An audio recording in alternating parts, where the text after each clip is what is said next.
மறவாமல் சப்ஸ்கிரைப் மற்றும் bell button அழுத்தவும். இந்த உலக வாழ்க்கை என்று சொல்வது சங்கீத புத்தகத்திலே, வேத புத்தகத்தில் வாசிக்கிற அது 4 விரற்கடைக்கு சமமானது என்று அங்கே எழுதப்பட்டிருக்கிறது. ஒரு கை விரல் 5 விரலை நீங்கள் வைத்து விரித்து வைத்தால் கூட கொஞ்சம் பெரிதாக இருக்கும். அதிலும் ஒரு விரலை குறைத்தால் 4 விரற்கடை என்று சொல்கிற அளவுதான் மனுஷனுடைய வாழ்க்கை என்று எழுதியிருக்கிறது. ஆகவே உங்களுடைய கை விரலை நீட்டி ஒரு விரலை மடக்கி வைத்துவிட்டு இந்த 4 விரற்கடை அளவுதான் உங்களுடைய வாழ்க்கை என்று வைத்தால், ஒருவேளை நீங்கள் 20 வயதோ 30 வயதோ 40 வயதோ கடந்த பிறகு எத்தனையோ விரற்கடையை தாண்டி வந்து விட்டதாக அர்த்தம்.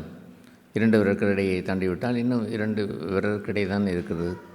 3 விரற்கடையை தாண்டிவிட்டால் இன்னும் ஒரே ஒரு விரற்கடை தான் இருக்கிறது. பின்பு வாழ்க்கை அது முடிந்துவிடும். அதுபோன்று ஒரு மனுஷனுடைய வாழ்க்கையானது மிகவும் குறுகியது என்று வேதம் கூறுகிறது. அது புல்லை போல் இருக்கிறது என்று வாசிக்கிறோம். அது புல் பூக்கிறது, அந்த புல் பூத்து மலர்கிறது. மத்தியான வேளையிலே நன்றாக மலர்ந்திருக்கிறதை போல் தோன்றினாலும் மாலையிலே அடிக்கிற ஒரு காற்று, ஒரு தென்றல் காற்று வீசும் பொழுது அந்த பூ கீழே உதிர்ந்து அது இருக்கிற இடம் தெரியாமல் அந்த காற்றிலே பறந்து போய்விட்டது என்று கூறுகிறது. ஒரு நாள் பூவை போல் மனுஷனுடைய வாழ்க்கை உதிர்ந்து விடுகிறது என்று இந்த வேத புத்தகம் எடுத்து கூறுகிறது. ஆகவே இந்த பூமிக்குரிய வாழ்க்கை என்று சொல்லுவது மிகவும் சொற்ப காலம். அது சீக்கிரத்தில் நம்மை விட்டு போய்விடும். நாம் எண்ணுவதை போல் இல்லை. எத்தனை பேர் நாம் சொல்லுகிறோம், இப்பொழுது தான் நான் சின்ன பிள்ளையை விளையாண்டதை போல் தோன்றுகிறது, இப்பொழுது பாருங்கள் நான் கல்யாணமாகி பிள்ளைகளை பெற்றுவிட்டேன் என்று ஒரு சொல்வதை கேட்கிறோமே. அதுபோல் தான் காலம் வெகு சீக்கிரமாக இது முடிந்து விட்டு போய்விடுகிறது.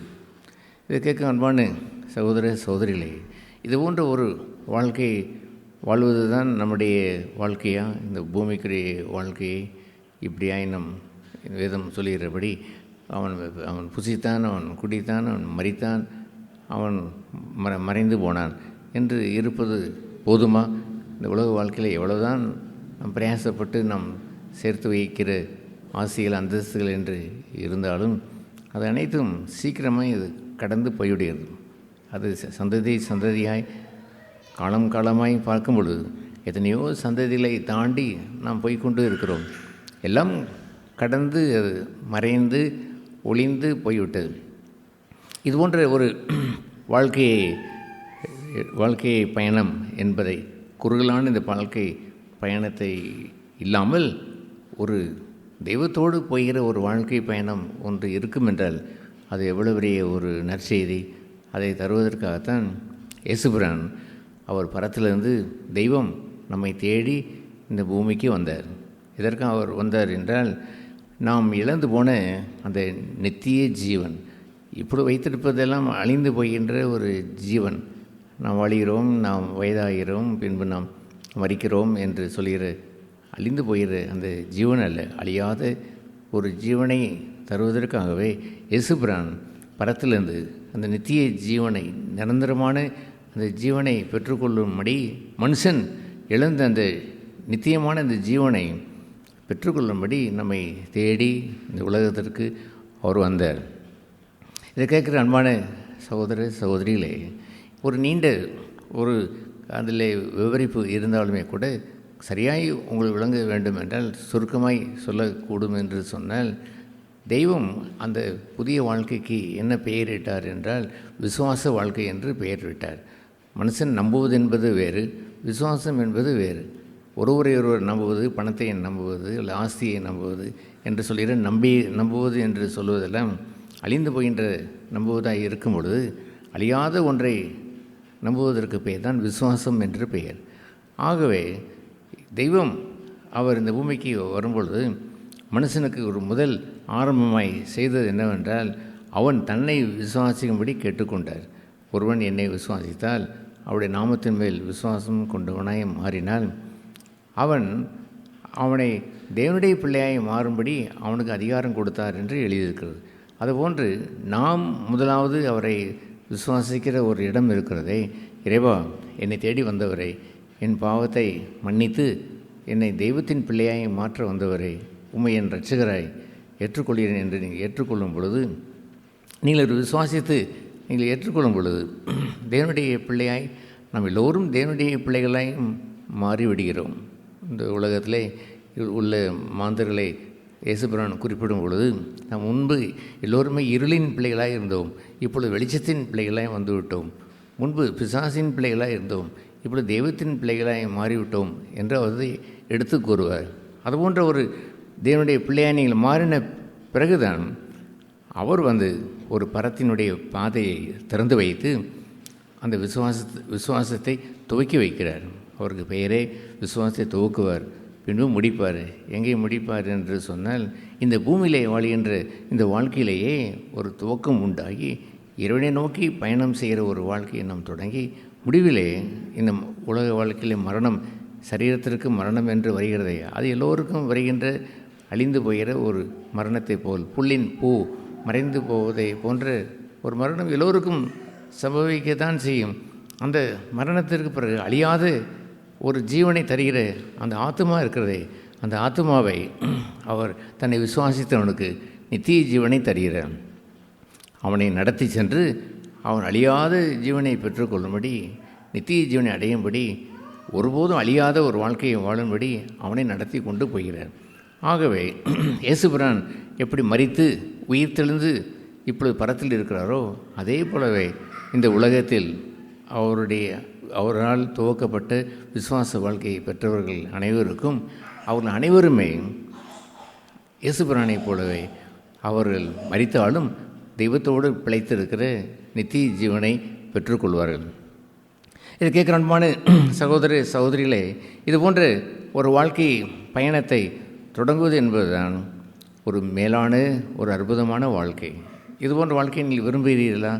நீங்கள் உங்களுடைய வாழ்க்கையை இறைவனுக்கு ஒப்பு கொடுத்து, இறைவா எனக்கு விசுவாசத்தை துவக்கி நல்ல ஓட்டத்தை முடித்து நித்திய ஜீவனை பெற என்னை நடத்தும் என்று நீங்கள் கேட்க முடியுமா? அப்படி நீங்கள் கேட்டால் உங்களுடைய வாழ்க்கையை அவர் நடத்துவார். அவர் தன்னை நம்பி தன்னை ஏற்றுக்கொண்டு அந்த பாதையை விரும்பி வந்தவர்களை துவக்கி, நல்ல விசுவாசத்தை துவக்கி அந்த ஓட்டத்தை முடிக்க முடியும், அதை செய்வார். இவ்வாறு கூறப்பட்ட ஒரு பகுதியை இந்த மார்க் எழுதின சுவிசேஷம் 4ஆம் அதிகாரத்திலே ஒரு நிகழ்ச்சியாக அங்கே கூறப்பட்டிருக்கிறது. 35ஆம் வசனத்திலே இவ்வாறு வாசிக்கிறோம். 4:35 அன்று சாயங்காலத்திலே அவர் அவர்களை நோக்கி, வாருங்கள், அக்கறைக்கு போவோம் வாருங்கள் என்று கூறினார். அவர் அக்கறை என்று சொல்லுவது அந்த காலத்தில் இருந்த அந்த கடலை பார்த்து அந்த அக்கறை என்று மாத்திரம் அவர் சொல்லாமல் தன்னுடைய சீஷர்களுக்கு உணர்த்த விரும்பின ஒரு காரியம் என்னவென்றால், வாருங்கள், நாம் பரலோகத்திற்கு அழியாத ஜீவனை பெறுகின்ற நித்திய ஜீவனுக்குள் போவோம் என்ற ஒரு பயணத்தை அவர் தொடக்குகிறார். உங்களையும் அப்படி அழைத்து வாருங்கள் பயணத்தை தொடக்குவோம் என்று கூறுவது ஒரு ஆச்சரியமான ஒரு காரியம் அல்லவோ? அதுபோன்று உங்களுடைய வாழ்க்கையை, இறைவா என் பாவங்களை மன்னித்து உங்களுடைய பிள்ளையாய் ஏற்றுக்கொள்ளுங்கள் என்று கூறுகிறீர்களோ, அன்றே அந்த பயணத்தை துவக்கும்படி இறைவன் அருள் புரிவார். அந்த பயணத்திற்கு பெயர் என்ன? விசுவாச பயணம் என்று பெயர். அவர் விசுவாசித்து என் பயணத்தை வாருங்கள் என்று துவக்கினவர் கண்டிப்பாய் அக்கறையை கொண்டு சேர்ப்பார் என்ற ஒரு விசுவாசம். அதுபோன்று அந்த விசுவாசத்தை அவர் நமக்கு தருகிறார். அக்கறைக்கு போவோம் வாருங்கள் என்று சொல்லும் பொழுது அவருடைய கூட அந்த படவிலை எல்லோரும் ஏறி அக்கறைக்கு போவதற்கு அவர்கள் சென்றார்கள். அப்பொழுது பலத்த காற்று வீசியது, அங்கே அலை வீசியது, நடுக்கடலிலே பெரிய ஒரு மழை வீசி அந்த படகெல்லாம் தண்ணீர் நிறைந்து போகும்படி அதற்கு செய்தது. அப்பொழுது அவரோ, இயேசுபிரானோ அமைதியாக இருந்தார். அவர் நித்திரையாக இருந்தார். அவர் ஒன்றும் கவலைப்படவே இல்லை. அந்த நேரத்தில் இருந்து அந்த சீஷர்கள் கேட்டார்கள், நாங்கள் மடிந்து போகிறது, உமக்கு கவலை இல்லையா என்று கேட்டார்கள். இவ்விதமாய் இந்த வாழ்க்கை, பூமிக்குரிய வாழ்க்கை பயணத்திலே இது போன்ற சிரமங்கள், கஷ்டங்கள், வேதனைகள், தொல்லைகள் கண்டிப்பாக வரும் என்று தான் இயேசுபிரான் சொன்னார்.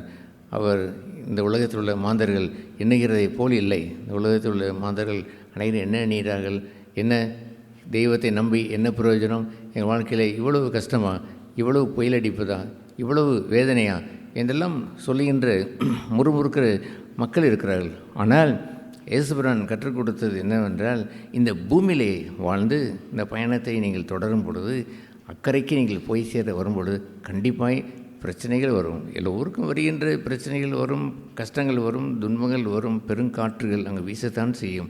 ஆனால் இயேசுபிரான் என்ன கேட்டார் என்று தெரியுமா? ஏன் உங்களுக்கு விசுவாசம் இல்லை என்று கேட்டார்.